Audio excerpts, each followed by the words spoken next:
The following is a presentation of the Belly Up Sports Media Network. Here's what's cooking on the Day's Sports Stove podcast. It is an instant reaction to the NFL first round draft. Lots to cover in a very short amount of time. That's what's cooking on the Day's Sports Stove podcast. From Belly Up Sports and the Belly Up Podcast Network, you're listening to the Sports Stove podcast with your host, Vince Stover. Hey, good looking, what you got cooking? How's about cooking something up to me?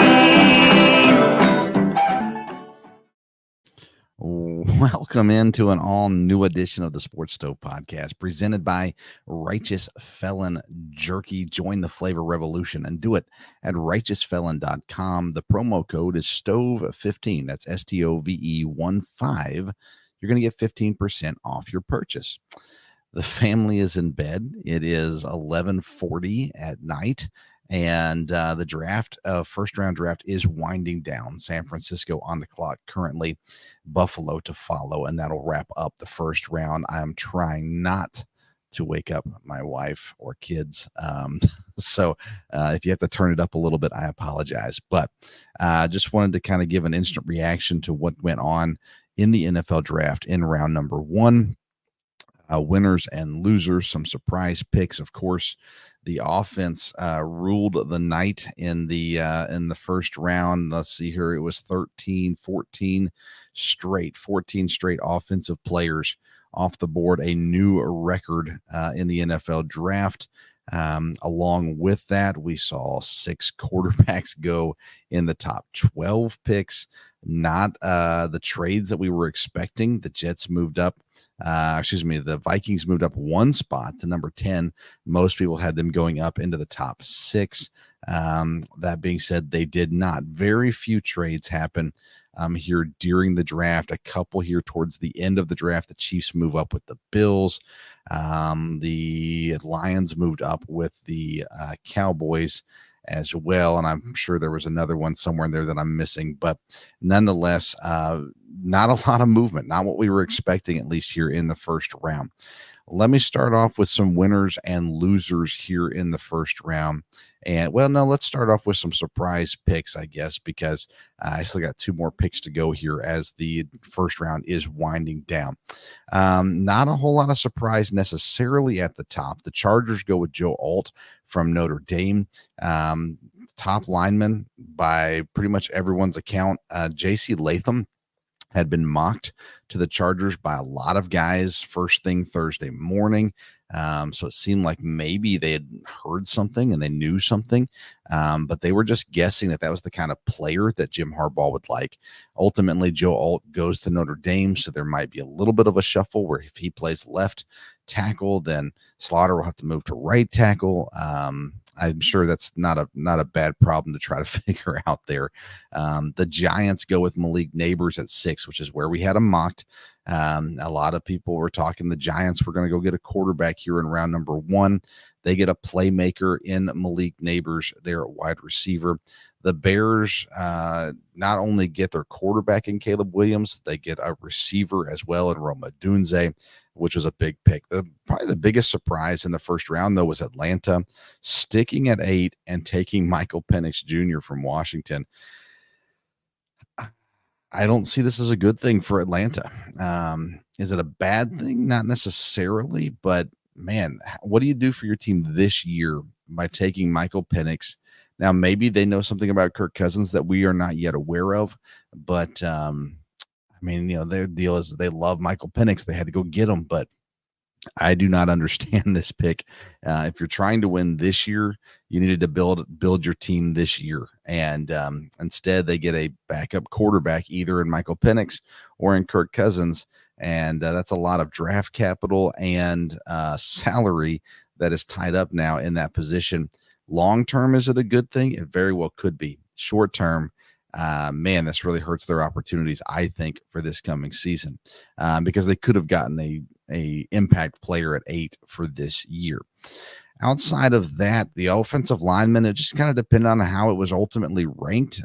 There wasn't a lot, that was the guys we were expecting overall. Green Bay went a direction that this name was there in Green Bay pretty much all week leading up to it. Jordan Morgan, the O lineman out of Arizona.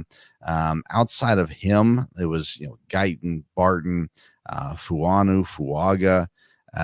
Mims is included in that. Fashanu from Penn State, Latham, and Alt. So all those were expected to go. 9 total O-line up to this point. Again, when I'm doing this recording, San Francisco's pick is in, and Buffalo still has to pick.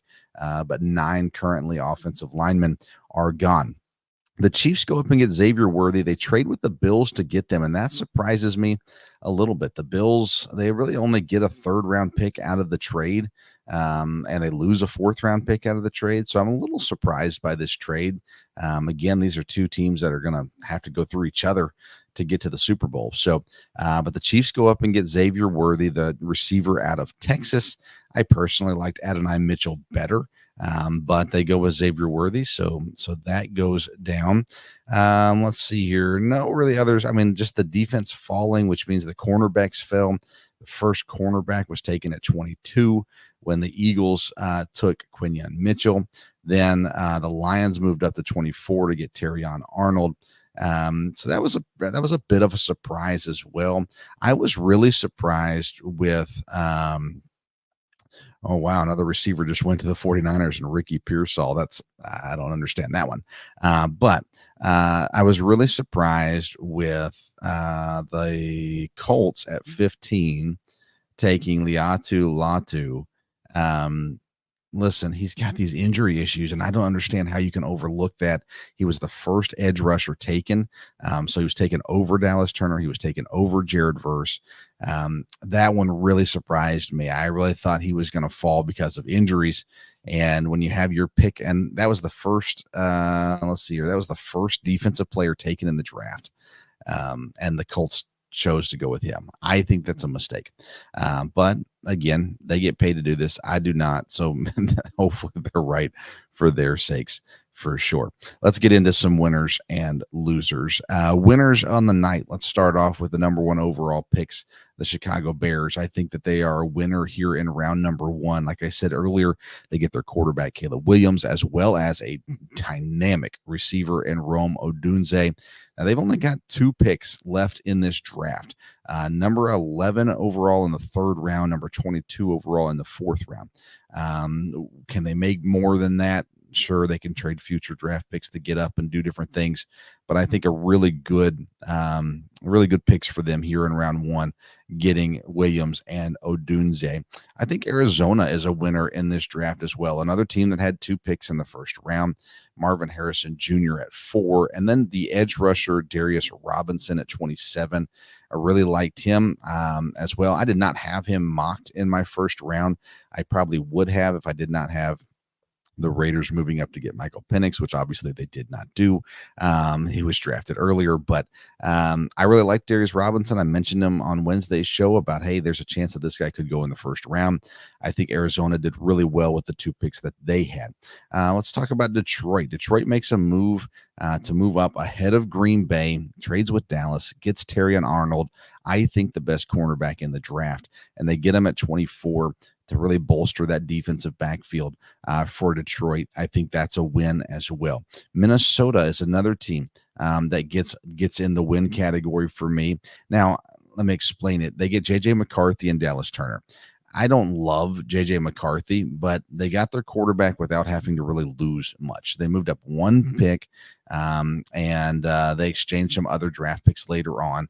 So they do lose a little bit here, but they didn't have to go up and lose both of their 1st round picks, and that allowed them to move up at later in the 1st round to 17 and get Dallas Turner, one of the best edge rushers in the draft. So I think the Vikings have to be winners here as well. And then the last winner I'll give you right now, and we'll figure out, Carolina has just traded up to 32 from 33. So they're going to move up into the 1st round, just 1 pick higher with Buffalo. Interesting. We'll see how that goes down. But the last winner I've got is the New York Giants. The Giants, again, they picked at number 6. They stayed where they were. They didn't go for a quarterback they didn't believe in. and they get a playmaker in Malik Neighbors. And I think that's a really big deal for New York. They need playmakers. So I think they are winners as well. Talking about the losers, we mentioned it earlier with Atlanta. I just don't get it. Michael Penix Jr., I don't understand with having Kirk Cousins, signing Kirk Cousins. And again, if there's something they know that we don't about the injury, that maybe he's actually not going to be ready, that's one thing. But I just do not understand this. I do not think it was a very smart play on their end whatsoever. I think Atlanta's a loser. They did not get better for this year, in my opinion. I also think the Colts are losers in this draft, in the first round here. They go out, like I said, Latu from UCLA. He's going to get hurt. I don't think he's going to have a long career. And if I'm wrong, then that's good. That's a good thing. I mean, we want him to have a long career. We don't want him. But I think that's a really risky pick for Indianapolis. And I think that makes them losers. Green Bay is another one. And I'm a Packer fan. There were options at this pick at 25 that I thought were better. Tyler Guyton was available at this time. Grant Barton was available at this time. Cooper DeJean was available at this time. And they go with Jordan Morgan. He's a big boy, 6'5", 311, out of Arizona. He's got a bunch of starts under his belt at left tackle. I just feel like you could have got him later on. I'm just not happy with the pick. I think they're losers. And again, I hope I am proven wrong with this one as well. I might include Buffalo as losers. They haven't picked up a whole lot, and moving down twice now. They really didn't gain a whole lot, in my opinion. I don't think the value they got back in trading down was very good. And so they're not going to get any picks in the first round. I'm sure at 33 they can go get a receiver or maybe trade back again, but without the quarterbacks really being there, who's going to trade up at this point? We will see. Buffalo will have the night to figure out who they want to pick first overall in the second round. But Carolina ends up getting the final pick in the first round. And as I'm doing this show right now, Roger Goodell is announcing this pick. And the pick is going to be, come on, Roger, it's the end of the night. Let's get to it, please. The final pick of the first round is going to be Xavier Legette, the wide receiver from South Carolina. So again, I don't think it's a bad pick necessarily from the Panthers. They get a guy that's played college nearby. If you're Buffalo, you've traded back twice, and both of the people you traded with picked receivers. And so it just makes you wonder, are you missing out on people that would have helped your team? I don't know. Xavier Legette has a makeup that could make him very good. He hasn't necessarily proven, in my opinion, that he's that kind of talent just yet. He ran a 4.39 in the 40-yard dash, which is obviously very good. He's got very good size to him as well. So anyways, Buffalo Bills will be on the clock first in the second round. Will they win? Will they lose? Will they get a good pick? Will they get a bad pick? Well, we'll figure it all out in the second round. So Cooper DeJean does not make it into the first round, which is really intriguing to me. He has a Micah Hyde type ability, and that's how I feel about him. And I think that could be really intriguing here in the second round. So he's going to fall out. In my mock, I had Jasard Newton, the defensive tackle, in the first round. He did not go in the first round. TJ Tampa, the corner, not super surprising, but I had him mocked at 27. He does not go in the first round. Enos Rakestraw Jr. from Missouri did not go in the first round. And Junior Colson, who there was a lot of chatter about him rising up boards, he also does not make it into the first round. Kool-Aid McKinstry, the cornerback from Alabama, also another player not going in the first round. And we've seen his name dropping a little bit. That being said, if you go back and look at my mock draft, which you probably don't care about, but let's see here. I'm going to end the night. 1, 2, 3, 4, 5, 6, 7 exactly hit on the nail picks. Picked them in the right spot with the right team, to the right person. I added as well, let's see here, 1, 2, 3 other teams that I got the right player with the right team, just at the wrong draft pick, which I think is pretty decent. And then I've got an additional 1, 2, 3, 4, 5 picks where it was the right position, but the wrong player to the right team. So anyways, it's a lot of fun. I love doing the mock draft. I love doing drafts as a whole.